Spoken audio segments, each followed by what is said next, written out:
Hey, welcome, everybody. Thank you for joining us today. We've got a special guest, Gally Russell, the OG Tesla influencer out there. We brought him on board today because we're going to talk about Elon's grand strategy, whether it's all coming together just in time. Every day we got new news. SpaceX bought Spectrum. Now, eventually, in a couple of years, cell phones and maybe even Elon might create his own devices can actually now do, cellular connectivity. And of course, we got the mega block announced on Monday. This will accelerate, mega pack and electricity storage out there. We were co-streaming this on Brian White's channel, Future Aza, and Nick Gibbs, Investing Against the Grain. So thank you very much, guys. But thanks for joining me. Great to be here. Great to be here. Good to see you, Gally. Long time no chat. Yeah, stoked to be here. Thanks for having me. So, Gali, I saw that you had a great video. I loved it that you guys were scheming, as you often do. You're talking about Tesla, Elon's next company. And I actually agree with you, but I also have another idea what it could be. You said that you think it's mRNA. He's going to get into kind of healthcare. And so you're piecing everything together of what you've seen him do in the past. What is Elon's grand strategy beyond Mars? But everything seems to be coming up together. What's your thoughts on that? Definitely all roads lead to Mars, I would say. But yeah, we had a moonshot. Shout out to Ryan Tanaka, who kind of came up with the idea. Just looking at the clues about what Elon said and about his interest in genetics and how AI accelerating could sort of be a tool to use to create all these new sort of medicines and all sorts of weird sci-fi stuff with genetics. So that was kind of like a fun moonshot. But what I thought was interesting about it was apparently humans, I took this for granted, aren't just going to survive on Mars well. Like they may need to adapt. Obviously, we know about, living in domes and that kind of thing.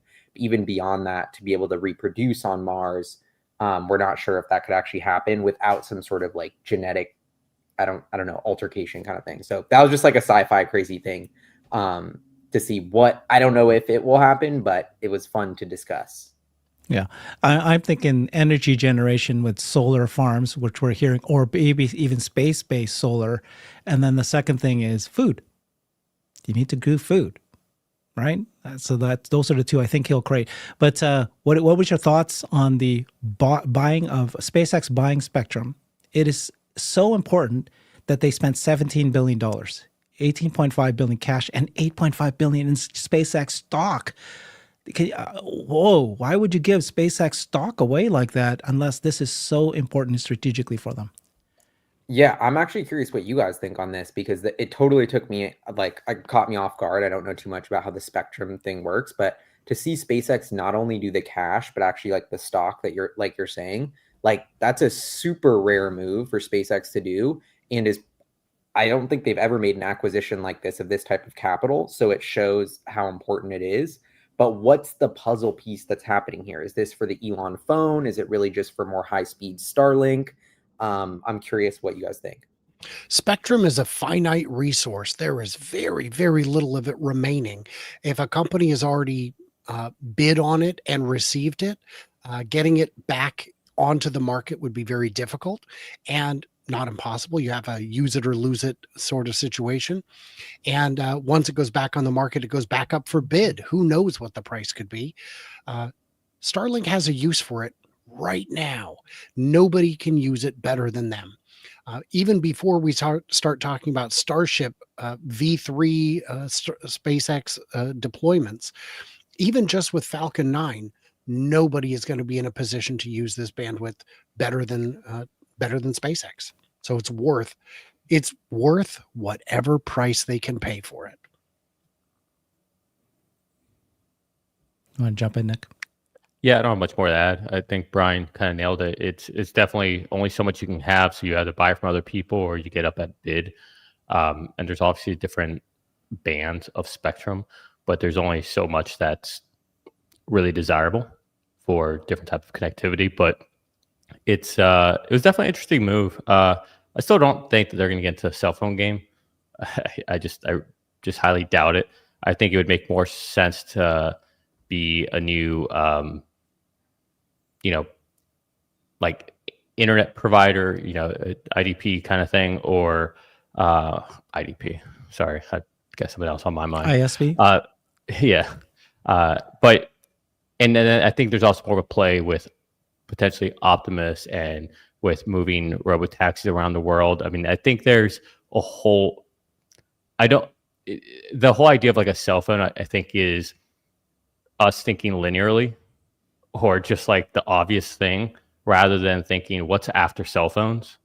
And after cell phones, it would be my personal humanoid that's walking around with me. That what happens when I'm just stuck on a 5G network or on my home Wi-Fi or go out of that space, and Tesla or SpaceX, Elon, let's just say Elon likes to be vertically integrated. So I can see more in that type of sphere than a cell phone, but who knows?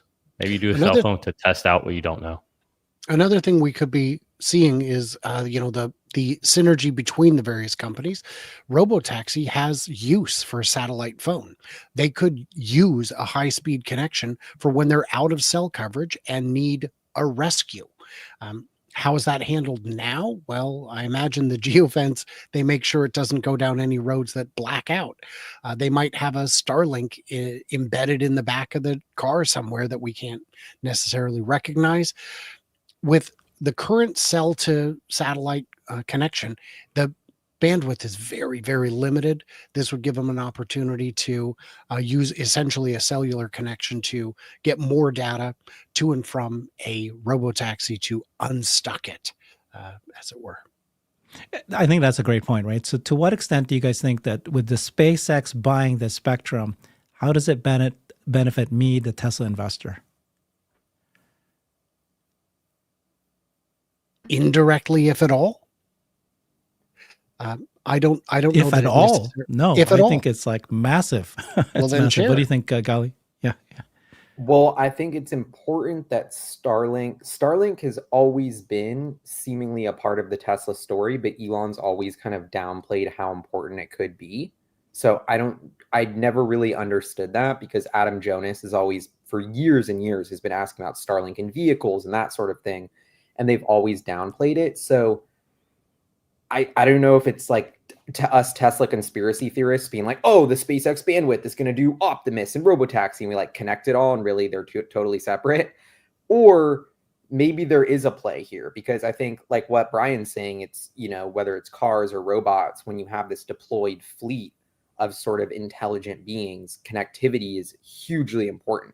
So Elon locking in his global scheme of connecting everybody and having Starlink work, I think it's less like getting excited about Tesla. It's more like, okay, well, less things could go wrong now because Elon's in control with Starlink. So he doesn't have to rely on some other third party who might not make it work. And I also thought it's funny, like the Transformers, you saw the Mega Block and they're building the Transformers in-house. So I think that's another interesting, like, kind of example of how Elon likes to take control of things.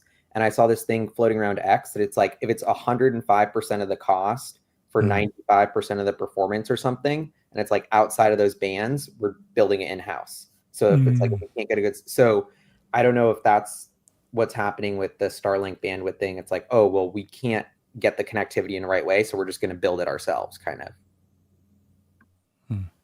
I have it's a complete tangent here, but my thought just went there. So I do think that it will be associated with robotaxis and humanoids, much like XAI. We have Grok in there now. I think it's just natural to see that. And even on SpaceX and Tesla, we know the synergies are there. But what I was just kind of wondering, it's like, why did us shareholders make a big stink about getting a piece of XAI, but not SpaceX? Like, do we need That's a good point. Do we need to rethink this as well? And maybe try to get an investment in SpaceX? This is kind of garbage. Why don't we? Is it too late? We got Alexander. We should make a proposal. Write a letter to add it as a proposal. That's a very good point. I mean, so this is why I think. So this concept of connectivity, cell phone connectivity, it's going to allow every car, right? Not only the cell phone, but high bandwidth. Also, if you put a Starlink panel there, and then you've got the antenna, then you've got every single robot. Right. And you've got every machinery in the factories. They can all work together, swarming with each other. And then I do think that, he's going to announce some sort of big energy generation project, whether it's a large solar farm somewhere here terrestrial, but it could also be space-based. So that will be mega packs in space, or somebody said to me, it could also be in the moon. That made me think about, oh, gosh, right? That's Can not they happening. legally do that? Why not? Why not, Nick? Because if your whole point is to have energy generation through solar panels for electricity use here, transmission's the problem. Like moving those electrons from point A to point B, from the moon to here. We can barely get on the moon right now. You want to move Yeah, I don't think the electrons? moon makes sense, but getting close to the sun, I had asked Grok, what's the likelihood of space-based solar energy? And it said that Elon at one point years ago just downplayed it and said it is the dumbest idea ever. But apparently over the years, he's been warming up on it and been making, posts and comments about it, saying that this is actually something that might happen, right? And he's been talking about, ever watch, look at his t-shirts that he was wearing now? Kardashev scale? What is it called? Where you capture all of the photons coming out of an entire sun. I have had a person in the comments saying, no, we're going to do these, just put a data center in orbit and use the solar panels. And well, the problem is the number of solar panels you need would be absolutely massive. Kilometers, and then avoiding space debris and other satellites at that scale becomes a little more complicated, as do repairs and maintenance. Yeah, see, we just went from thinking linearly to thinking outside of our, I don't know, universe. Like let's find our somewhere in the middle here. Yeah, we should not be talking this way. But yeah, that's why I brought Gally in. This is the guy, man, Mr. Schemer. What's your thinking, Gally? Well, I think we're onto something big, because like what's going to happen in the future is we'll expand into space, hopefully, right, with Mars. And maybe random other spaceships in space. Like Jeff Bezos always has talked about, like manufacturing in space to protect Earth. So then Starlink becomes even more of a cool asset because of how it's the interconnectivity for not just Earth, but for Earth with other planets. And as the space economy booms, that will only become like more and more important. So I feel like and there was something with like an interconnection with lasers, sort of part of their technology, that I forget how that ties into it, but I feel like that's important. Mm-hmm. Yeah. Okay. So we heard Mega Block today. Do you guys, Brian, is Mega Block a big deal? I haven't actually asked you this yet. Oh yeah. So it is absolutely a big deal. You're talking about an incremental growth in what it could be, but really what it is quicker to deploy. Everything's getting easier all the time. You look at the way they do superchargers now. Let's manufacture them all back where it's easy to manufacture and just deploy, drop them in. And the Mega Block, which is what they apparently call it when you link 4 of them together. If you just do 2, I believe that's called a Duplo. I'm not sure. But what you've got is the idea there is that they will be deployed much, much quicker, and they can still fit on I think they said 5-axle truck. It's an oversized load, which seems counterintuitive. If you could fit it on just a regular truck, that'd be better. Except that this is a 25-year product. You only have to move it just the once. So the extra cost to have that shipping done, the logistics of freight like that, is cheaper than taking up vastly more space with lighter cabinets, as it were. So this is definitely a big deal. There probably aren't customers who will hold off and wait, but the fact that these won't be ready to deploy until the end of next year means for your project, you can start speccing it in now. We've got all the details for you, so you can start your orders, because you'll need that kind of time to get it all sorted out. The fact that the transformer is now inboard mostly, or at least partly, will make it easier, quicker, cheaper on the installation side, not necessarily to purchase it. This is a product I'm absolutely excited about, and I get why Wall Street and the media aren't picking up on it. It's a utility device. Who cares? Hey, 22% of the profit last year was from Megapack. I care. What do you guys think? Yeah, I mean, again, I don't have much to add, but one thing that I did think was pretty cool is how they're leveraging. I think they coined it a flexible bus bar. This is actually what you see a lot on diesel electric ships. So everything you see here is like exactly what you'll see on a diesel electric ship, except they're using diesel generators to generate electricity, and then they'll essentially store it all in capacitor banks for when you're ready to then go through an inverter from DC to AC, or from DC to AC because you're stored in DC. But it's interesting to see how they're getting this more modular, which is just ironically mimicking a lot what you see in these higher end shipping constructions, which traditionally that's been an industry that's so behind on technology. But it's funny to see the kind of almost a nod to how a lot of these diesel electric ships are being thought of and engineered. And the reason they have this type of setup is because they are limited in space, right? That's their innovator's dilemma kind of thing, right? If you get the right constraints and all that, their constraint is they only have so much space and weight, and you're on a ship. So I thought that was interesting for anyone who's a EE out there. You'll appreciate that. So, Gali, what's a stock, right? Why is it that these moves are happening? Big moves. We see it. We see what it could possibly mean when the Musk economy starts working together, like giant. Why is the stock not moving? Well, I would say it's kind of moving. I mean, we're at 355, so I feel like Tesla's been in this point where Elon Musk has kind of thrown out all the businesses we've been working on to focus on Cybercab and Optimus.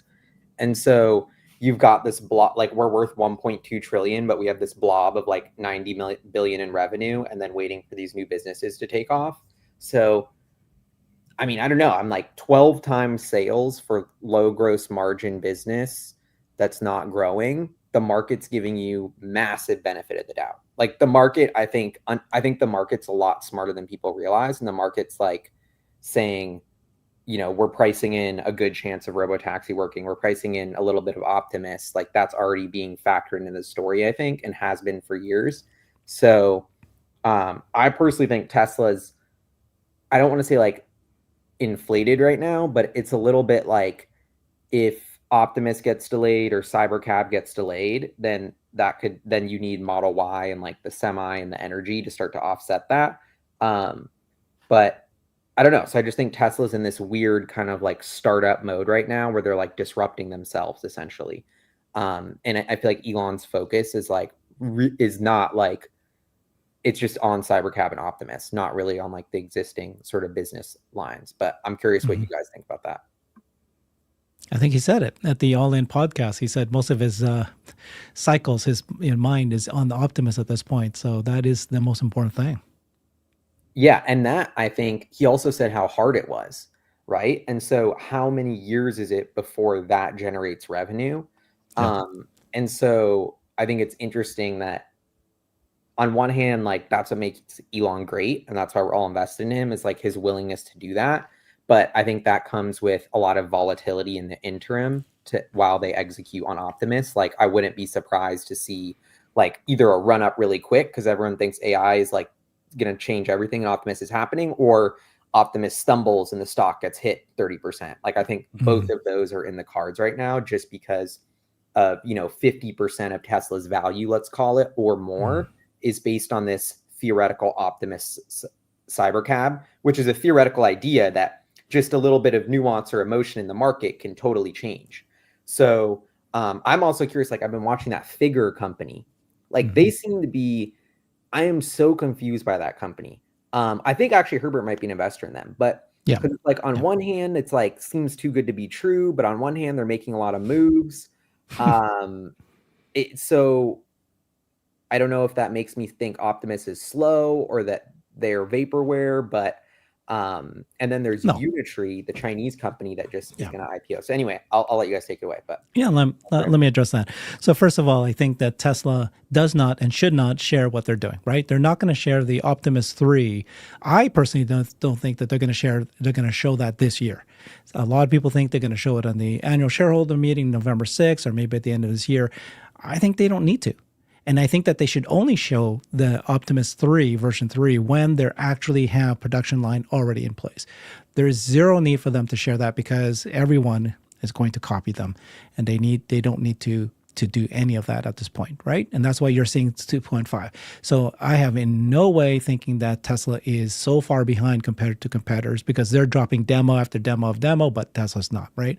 I trust in Tesla's technology skills and their manufacturing skills. Elon said it at the All In podcast a couple of days ago, yesterday. He said there's three things that we're focused on. One is building the bot in mass scalability. Two is the brains, and three is the hands.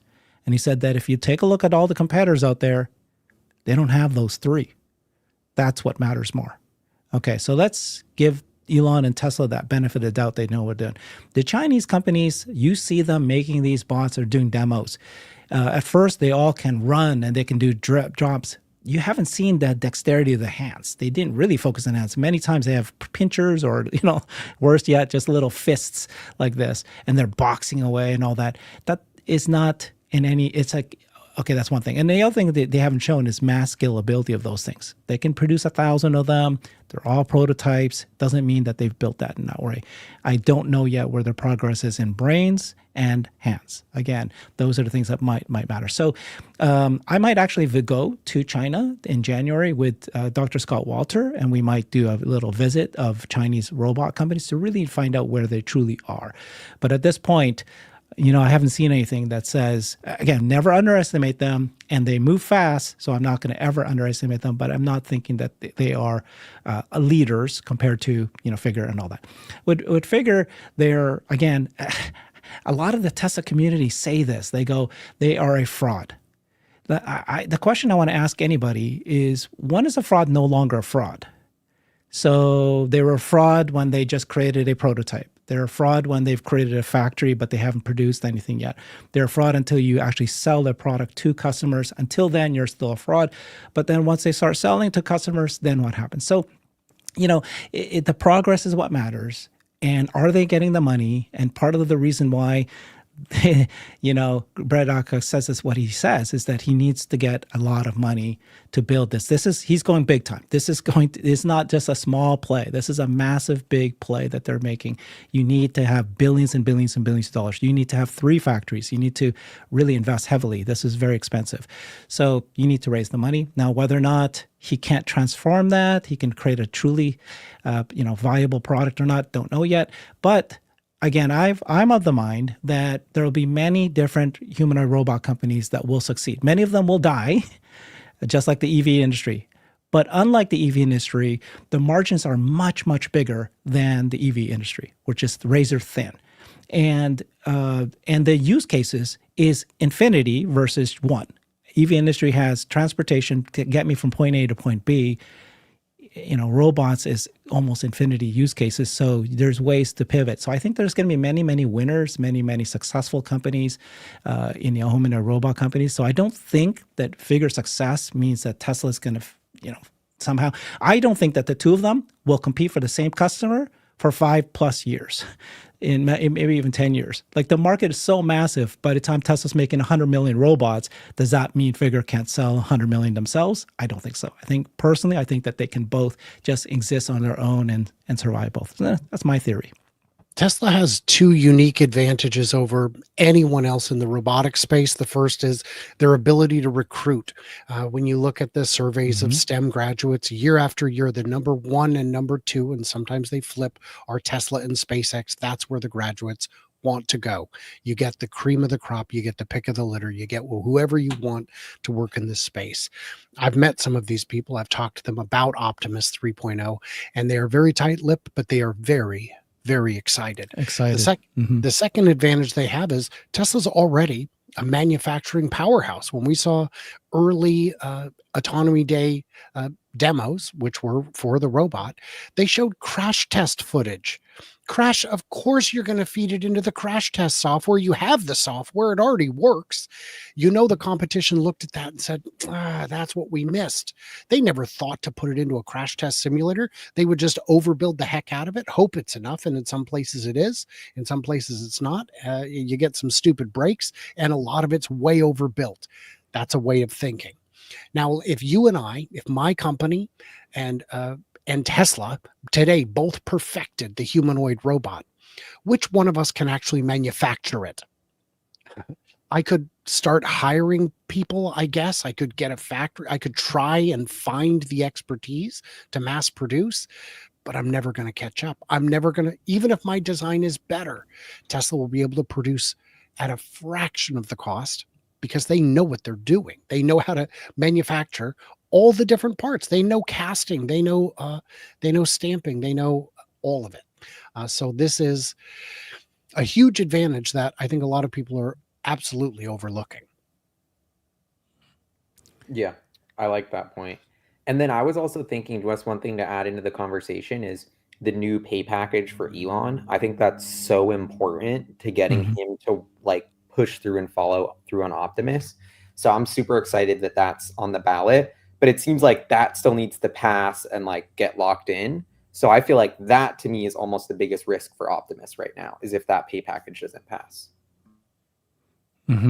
Yeah, and for the because stock it also has the 25%, over 25% stock ownership, stock control, voting control.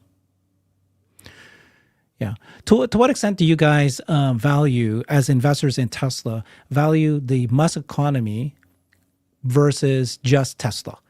Like, I see a lot of investors who are going Tesla, they just think of Tesla and they're looking at that, whether it's a good investment or not. But some of us, like me, I look at the value that XAI is going to deliver to Tesla, the SpaceX will deliver, is already being delivered and will continue to deliver, and now even Boring Company, and maybe in the future, Neuralink, all these things helps Tesla, as my investment in Tesla, even succeed more. Do you guys even put any value to that at all, or do you just look at Tesla by itself? I look at Tesla by itself. I do value the synergy. It's pretty evident to me that any car could use the boring tunnel as long as it's electric. Oh, and autonomous. Okay, so just Tesla. The boring tunnel is definitely tailor-made for Tesla. And, for that matter, only one company has ever even bothered to launch a Tesla into space. So clearly SpaceX has value. I mean, I feel like there's a ton of synergies there. And it's obviously, if you own the equity in Tesla, you want to be focused on what Tesla is. But there's all these intangible benefits, like the material science from SpaceX, the Neuralink combination with Optimus, and basically enabling us to be cyborgs and have like Optimus arms and Optimus hands and Optimus legs connected with Neuralink.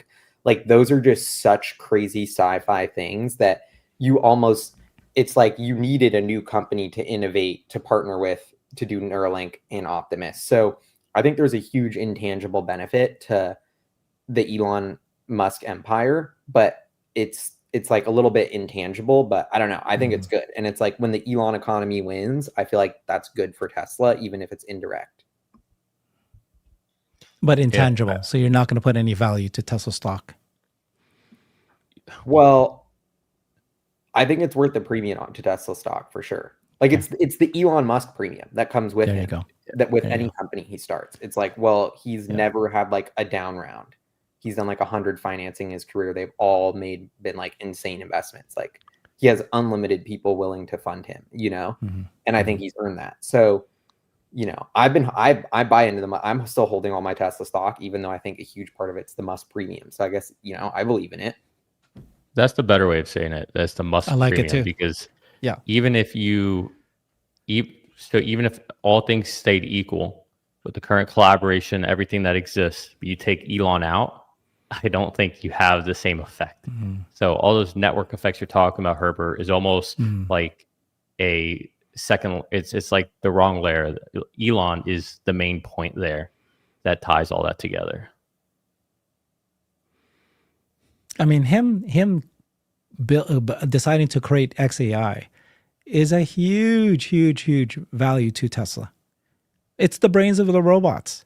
It's going to be the brains that you're going to communicate with the vehicles, just as the most basic thing. Eventually, when XAI goes beyond just LLM, what a multimedia models, MMMs into agentic AI, and then eventually even super intelligence, it's going to help the businesses of Tesla, the manufacturing of Tesla.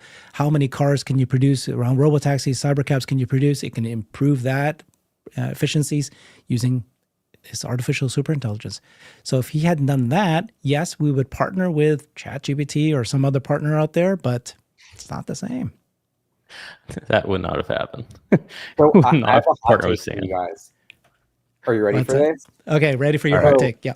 We know XAI was supposed to be part of Tesla, kind of originally.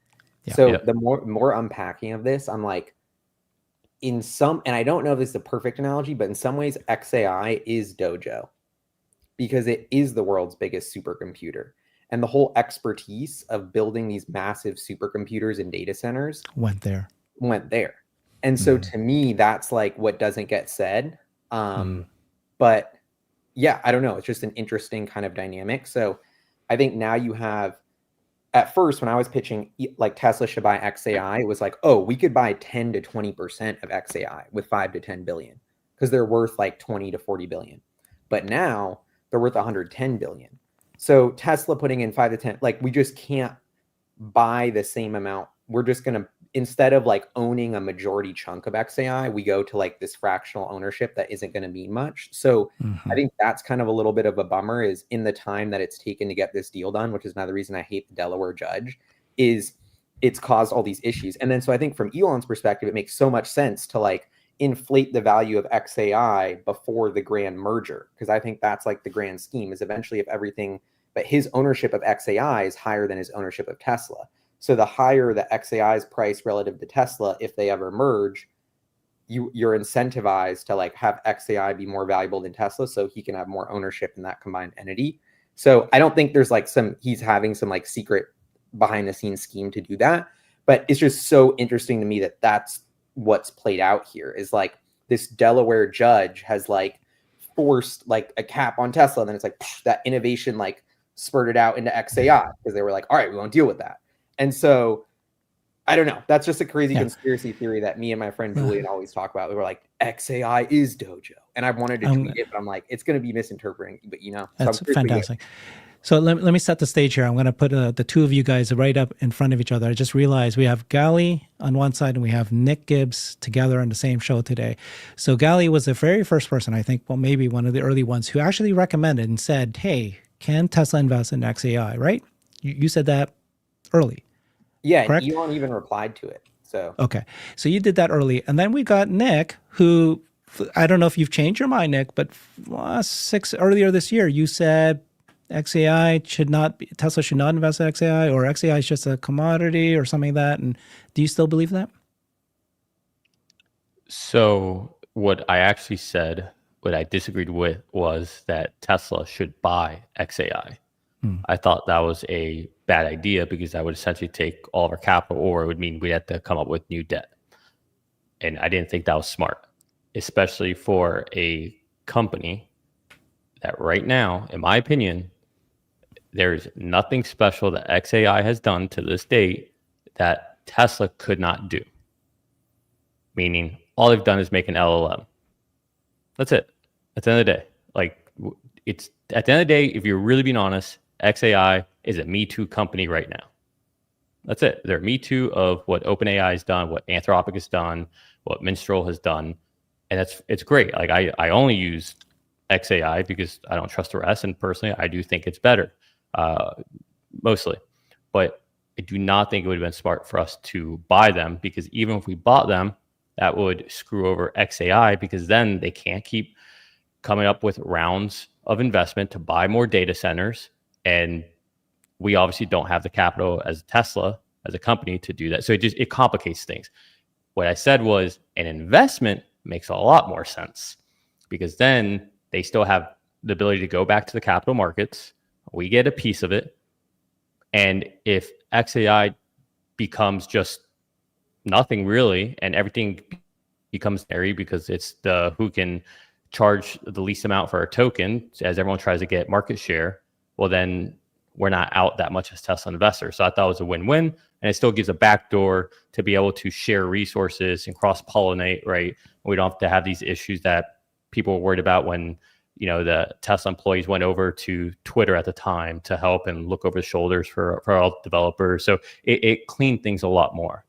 Now, I still don't know if it'll be a good investment long-term, but it's definitely a call option worth having, in my opinion. And it definitely saves resources on Tesla's side from having to focus on doing something which, in my opinion, is kind of trivial to making, the pursuit of having a very good LLM for the Tesla vehicles. I think that's not something that we want the Tesla team to be working on. I think what they're working on is what I always say is a real AI out in the world, from humanoids to, or just in general, robotics AI, if you will. So that's my take. Yeah, thank you, Professor Feifei. I don't remember her. I didn't remember her full name. She said just recently that artificial superintelligence is most likely going to come from real world AI, embodied AI. It will. It's not going to come. There's no doubt about it. Well, Excel. I thought 50-50 of the professors believe that you could still get artificial AI or superintelligence through, the efforts of XAI. Even Elon said, right, that he believes, I don't know, he's maybe making these statements that the next version of Grok has a shot at becoming super intelligent. The reason I opposed buying XAI outright was because what Nick said, where it would lock in the value, so to speak. It would disable outside funding, which means all of the future funding would have to come from Tesla's pile, which I'm not excited about. But more importantly, it would put his involvement at risk. That's why he doesn't like public companies at all, is because then instead of having to answer to a few dozen people who he can explain things to and make sure they get it, he would have to explain it to some guy who's got 6 shares and wants to join a class action or something ridiculous. He didn't want to lose control of the company. And I think he later said, yeah, I don't want to risk losing control of XAI. So I'm torn about whether they should have done something differently. An earlier investment, like Ali said, would have been great, but sometimes your hands are a little tied. I don't know if they could have even made a token investment early on to at least just get a foot in the door. But yeah. So I don't think it's Elon's grand strategy to have a one company that buys all the other companies. Like somehow Tesla and XAI will merge. I don't think that that's going to ever happen. I don't know why you said that, Gali. Well, a couple years ago, Dave Lee right? I remember made this theory, and Elon was like very receptive to it. So that was the genesis of it, was like, oh, like that makes a lot of sense. But I think maybe it's not realistic. And I actually think like I'm more I like what you guys said about buying it outright wasn't the move. And I wouldn't have thought that at first, but now understanding the capital needs of XAI it's like, this is like, I forget who I was talking to, but I think it was in Austin about XAI and just like how much money they're going to need to train it, like hundreds of billions more, way beyond what Tesla has. And we don't want to mess up what Tesla's doing with this like insane amount of capital. So from that perspective, I think it makes a lot of sense. And then my other thing is like, well, maybe Tesla has actually, forget about the LLM, but what about to train Optimus in the real world? Like, are we going to need a bunch of crazy data centers for that? Yeah. Probably. Tesla will need to do it. Yeah. Well, and that's where I think the synergies can. XAI, in my opinion, will in 5 years from now not be known as another LLM company. I think once you start to scale Optimus, you start to branch into different parts of the brain that you need to train. So one is all of your motor functionalities, picking things up, dexterity. How do I pick up a plastic cup versus a glass cup versus a stein? Like we're just picking things up versus a champagne glass, right? All these things have such nuance, and you're going to want to have a lot of efforts for training that. But then you also need to be able to have, right? So that's all manipulation, physical out there with my body.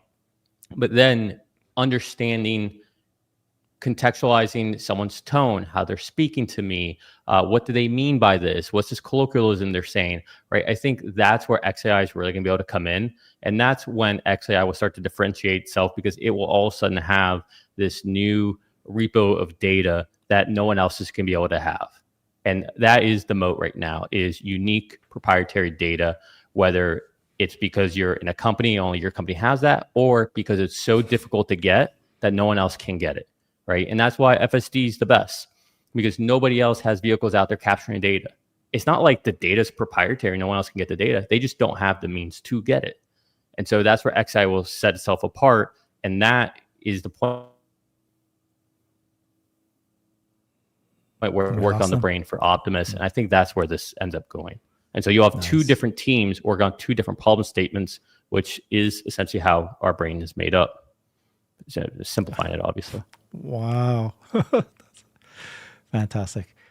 Gali, you're holding up a teacup. Are you more Asian than me? But can you share what you're doing with your tea business? Oh, you're gonna get me way off track, but I'm deep in R&D on the world's best bedtime tea. That's all I'll say. Is this special medicine tea? No, that helps you sleep. I mean, kind of. It's just herbal tea. He's gonna create a tea empire selling tea. I think everyone has that reaction when I'm like, "Oh, I love tea. I want to make a tea brand." I didn't know if it was like THC. Yeah, no, I'm like just tea. Everyone's like, "What?" Yeah. Like, all right, that seems so boring. Yeah. That's exactly okay.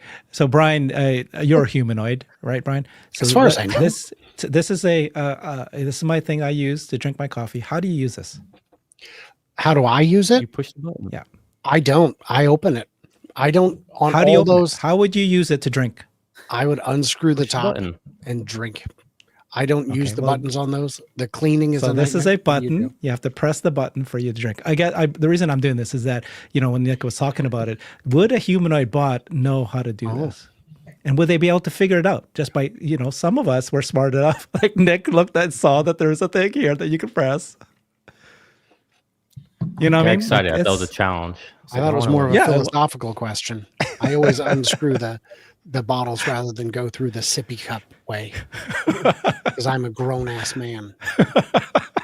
I think there's going to be a lot of nuance with robots that makes us. We're going to reanalyze what we do, because we're going to have to train them what on all this stuff, and then it's going to be there'll be a whole team dedicated to picking up the cup or whatever, which is what we're talking about. And let's say my Optimus wants to make me tea, that would actually not be that easy, because it's really delicate, all the timing, and then they got to carry it with a tiny cup that could spill really easily. So I guess we can pivot that into something more relevant, which is when do you think Optimus and these humanoids will get to the point where we're having them do stuff like that for us? Because I keep going back and forth on, is it 2 years or is it 15 years? Just feel like it could be really hard to dial in to actually make it useful. The most extreme example I had, I packed my bag the night before I left Nepal, and it's all packed. I'm ready to go. I get up in the morning, I put on my outfit that I'd put up, didn't pack, and I realized I didn't pack socks, or I didn't leave socks out. So I reached down into the bottom of the bag, felt the texture of the socks, and pulled them out. Now, if I asked my Optimus to do that, there's no chance. It would have to unpack the bag. It'd be a 15-minute process of unpacking and then repacking the bag to find socks. And that's just because of, my raccoon-like dexterity. So these are things I don't know if they're ever even going to bother to solve, because it's such a weird use case. Okay, so I'm going to go against the grain. Thank you, Nick. That I do not believe that human or robots will be in the house, that you and I will be able to use one in our house for at least 5 years or more. And the reason is that, and then that goes against grain, because if you look at Tesla's website on Humanoid Optimus, it's all about, the Optimus helping you. When you see Figure, they just dropped several videos of it folding laundry or putting laundry into the washing machine, or to putting dishes away in dishwashers. There's all of this communication, but that's just to excite you about it. Why would you buy a human or robot for $100,000 a year? Probably not. You might say, hey, if it's 20 grand, I'd pay for that, but not, grand a month. Sure. I don't think I would put 10 grand a month, but that is what factories would pay. That's what businesses would pay, over 100 grand a year per bot. Why would you, when you're first starting to build human or robots for the first 5 years and you have limited volume, why would you sell that to a consumer? I think this is just, just that logic alone, I cannot see why this would go there. And of course, the breadth of knowledge and the tasks that it would need to do, and then the safety issue. None of these bots, by the way, including Tesla, I've understood, is cobot certified. You need to show that your bot, when it's near vulnerable individuals, children, people in wheelchairs, elderly, that if you touch them a certain way, that they're not going to break their bone and they're going to, make them fall or hurt them badly. You need to be cobot, which is you are able to work side by side with a human. Otherwise, you need to put clear demarcations, fences, that humans can't get into that space. But I guess you're seeing videos in China with that humans or robots are walking around next to each other, and then you saw a few that just go wild and could really hurt people. So I just don't think it's going to happen for a long time. I'll split the difference. Well, maybe I won't. The way you just said, the way you position your question, Gali, you're essentially saying like end state can do what a human can do. And I think that's going to take anywhere from 10 to 15 years, just because everything you guys know how to do, like put your hand in the bag and feel for your socks, like that took you guys at least 30 years to learn all of the corpus of information that you know. And as we can see with Optimus right now, in general, just training of anything AI related, it takes a lot longer than it takes a human to learn. I can show you guys, hey, this is a tube sock and this is an ankle sock and that's a shoe. And that's really easy for you to learn in a second. I never have to go over it again. But with a lot of these AI models, it's a lot longer than just understanding that. And I'm making a very simple example here. But so I think to get to a point where it can mimic everything we do and have all the full range of functionality that we have as humans, I think that's generous 10 years, probably 15 years away. As far as being able to interact with us, I think that's a lot lower. I mean, you could easily have a Optimus on a train in Charlotte just sitting there as a security Optimus just to make sure that it's capturing everything or anything crazy that happens, and it doesn't actually have to touch anyone, do anything. It could just sit there and just be like a walking movie and video camera, or, when that guy ran out, it could just been following him so you don't lose him and we know where the suspect is. It could, be sitting there to, just sweep things up. And that's all it does is sweep. I think like a lot of these tasks, these kind of very trivial tasks, I think you'll see probably more Optimuses and just humanoids in general out there doing simple tasks like that within the next 5 years, because they're going to have to. They're going to have to go out there and start doing things. Otherwise, you're never going to collect the data. And so there's a long middle ground here. It's just like when we had FSD, right? When you're doing the monorail test, when I'm sitting there doing my test, Herbert, you're doing yours, right? It needs to have that middle ground of being out there with us and in the public. People are like, oh, when are autonomous vehicles going to be out here? Well, they've been around for years. You just don't know it, and yeah, it's not perfect, but it's still autonomously driving until I say, hey, you screwed up and I take over. Up until that point, it was autonomous, so I think there's a long, messy middle that over time we go from version 9 to 10 to 11 to, man, is this ever going to get there? Then 12, like, oh my God. And then 13 is like, oh, it's better, but it wasn't that oh my God moment. And now supposedly 14 is going to be even better. So I think that's how it happens over the next 5 to 10 years. What about the other way around, guys, where Tesla's robots, Tesla's products could actually help all of his other companies? Like SpaceX is a good example. Boring company. Yeah, I like what Nick was saying about the long, messy middle. I feel like that's a great way to put it. Like, it's going to be a long slog to get it really perfect and useful. And then I've been reading the comments about the industrial use case. And so the home is one thing to talk about and the making tea, but like carrying stuff at the factory, like it kind of looks like what they're already doing. Like maybe that's the way they get through the messy middle, is they like give it to these industrial, like the dangerous, repetitive, tasks that are the worst. And so those on the flip side, I'm almost like really bullish on, of like, that seems like we could already do it. Just like carrying something here and just going back and forth, that could actually be useful today. Maybe not for the price, but I feel like the demand, and then like sending them to Mars, that's kind of a crazy example, but that's an extreme case to show how in certain use cases you need to do the robot. So I feel like it'll be like years and years of that first, and monetizing that, like Tesla using it on its own factory floor will be the first use case, Mm-hmm. Well, and that's the beauty we saw with robotaxi. Whenever they're doing luggage. Oh, go ahead. Oh, I was just going to say on robotaxi and cybercab, they were testing them inside the Texas facility, inside the Texas property, where they have a roundabout, they've got a bridge, they've got a tunnel, they've got one of everything except a stoplight.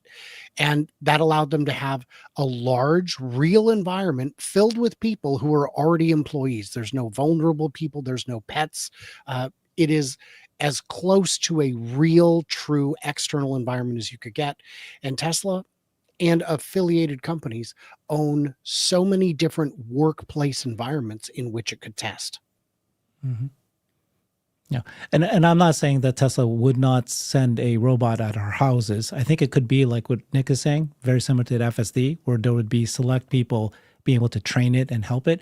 There's a company called 1X who is creating their humanoid robot. And I interviewed Bert Barnett, and he said that he believes that those companies that are going to the industrial solution first, like Tesla and Figure, where they're selling it to BMW or Tesla factories, it's a wrong strategy, because they are being taught one specific task, pick and place, for example, right? Versus he's going to go start at the home first, where you need to try to figure out all the tasks. And that's how you train your AI to learn faster. Multiple different variations of tasks will teach it better. If you learn how to open and close a cupboard, that's how you will learn how to open and close a washing machine and dishwasher. Versus if you're just doing pick and place and that's your optimized for that in that factory, you're not going to be able to become this quicker learn about everything about how the world works. That's his strategy. So I think you will see them there. It's just I don't think that how many people will buy it for a certain amount of money. I just don't know that's where most human robots will go to, companies.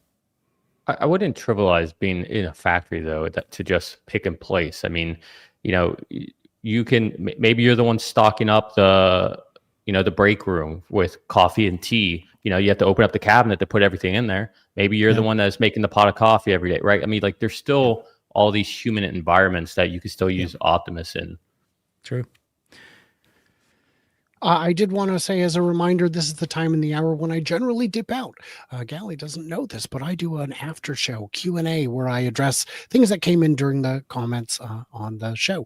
So join me for that. If you're watching on my channel or on Herbert's channel, it will automatically redirect. In theory, sometimes it does and sometimes it doesn't.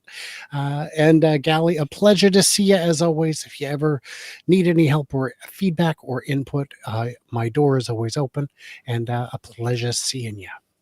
Yeah, great to see you too. Thanks, Brian. All right, let me ask you the question. The main topic, I put the title of this show today to be, is Elon's grand strategy finally taking shape? What's your answer to that, Gally? I mean, I feel like I need some more context on that, but I think yes, it's been taking shape for 20 years. Okay. And what I always tell people that I almost don't have a hard time believing is how much we think Elon Musk has changed the world is actually a fraction of what he's about to do. Like this has all been a warm up to like a wild different world that we're going to live in. So when many people in the normal world will be like, oh, Elon Musk, the super rich guy who did Tesla, blah, blah, blah. It's like, they have no idea what's coming and how much change he's about to bring, and how it's only been in 5 or 10 years that he's been not starved for money and like desperate for cash, and all his companies were losing money. Like we always almost forget that as Tesla shareholders, that now Tesla has 30 billion. Even in the crappy quarters, we're making, we only made $1 billion this quarter. It's like, well, we're not on the verge of going bankrupt. So I think the Elon empire is like more locked in than ever. and especially with him getting out of politics and like kind of focusing back on tech, like it's just the manifestations coming more than ever. And I think the interesting thing to unpack is Elon is human, right? As much as it's hard for us to believe that, like he has things he prioritizes. Has emotions. He has different changes in focus. And I think what I'm seeing now is this intense focus on the Cybercab and Optimus. And so I don't know. I think that's just the next big phase of his plan, and that's how Tesla really like really changes the world. And people like are gonna forget Elon as like whatever. They're gonna know him as the guy who came up with a self-driving car. I think that'll be his like narrative arc. Yeah.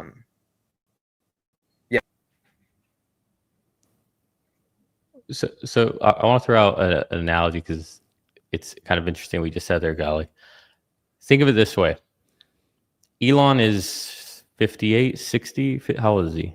Something around there? 54. 54. Okay. He's or 54. Younger. Yeah. Okay. Let me look it up while you're talking. Go ahead. He's only 54. Buffett at age 58 was only worth 1.4 billion. By 94, he's worth 140, 160 billion. He hadn't even gotten started. And I kind of feel like, to your point, Gali, that's kind of how it is with Elon. I don't think it's all coming together, Herbert. I feel like the previews are about to end. It's just starting. The movie's about to start. We're about to have robotaxis out everywhere. And then after that comes Optimus. Rockets are finally landing. Now we're going to start having we're just starting. We haven't reached escape velocity. Like things are just starting to get kicked off. You know, that's how I feel right now. It's going to be an exciting rest of our lives, to say the least. Yeah, it's a combination of what you both said, right? That's what I'm trying to say. Like, imagine if you were Elon when you first started the company, and you need to create, you have a vision, and your mission, as always, he starts off with sustainable energy. Well, how do I do it? I'm going to create a car. That's going to be my first product, and he has a strategy. Today, he has autonomy. It's like done. It's here, and then he has AI. It's like literally on the verge of super intelligence, if not this year, sometime in the next 5 years, like in a very short period. He has supercomputers that are largest supercomputers in the world. He has now the version 3 of Optimus. And then he has cell phone. He just, SpaceX is very successful at this point, and now bought Starlink is just blanketed the world at this point. And I think some ridiculous number of how many millions of subscribers it has now. And then they just bought Spectrum. Then they got Mega Block. Like, this is where you've got the pieces together that can accelerate everything at this point, and anything can happen at this point because you got AI. That is the critical thing. That he had that vision for AI when he created OpenAI. I don't know how many people, most of the audience here knows that Elon was the one who founded OpenAI, right? Surprisingly. And then he knew that AI was going to be, there was going to be at some point a ChatGPT moment. He was aware of that. He knew it happened. It happened. Here we are today. So all of this strategy is right at the moment that they can all help each other. This is where things are going to happen. And that's why I think that the Muskonomy matters more than ever. Before, it was like, yeah, they're starting a boring company. They created one line. Who cares? What does that mean? Nothing.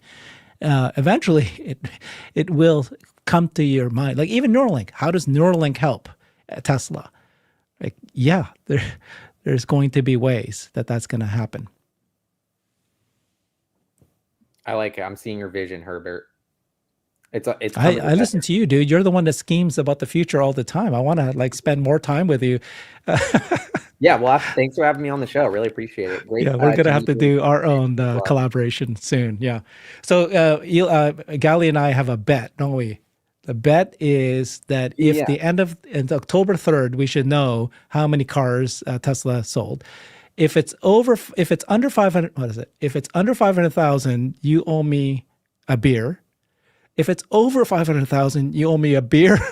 And I don't get, right, Nick, I see your face. I don't get who came up with, I was trying to read Herbert's wording on this. I'm like, no, Over You owe me a beer and 500,000, pizza. buy me a beer. Under 500,000, I'll buy you a beer. And then we can film an episode. I changed the bet. I changed the bet on you as we were talking. So Herbert, I'm sneaky. what do you actually, just real quick before, as we wrap up here, what do you guys actually anticipate? I know all the betting sites are. Yeah, I I do don't know not if think it's is going this to be the first time the betting 500,000. sites are actually predicting what Yeah. the vehicle deliveries are. So the institutional analysts are at 430. The don't betting know sites think it's going to be at 500. I don't think it's going to be over 500. I still think it's 450. The reason is that the Model Y L just sold 900 last week because it's only now catching up. Now they've got 3 weeks left, and I think it's going to be tens of thousands, but I don't think it's enough to take us to the 500,000. Yep. It's going to be a big quarter, though. And I'm excited to have our bet so we can hang out. Exactly. That's the So goal. Herbert is going to buy Golly beer and pizza. Got it. You guys heard it here. I'm going to Final keep changing the I gotta terms. run. I'm going to sign off. All right. Thanks, Thank you, Yeah, I guys. get you. Thanks, everybody. Bye. Here's everybody. Thanks, Golly. Thanks, Nick. Yeah. Later, Herbert.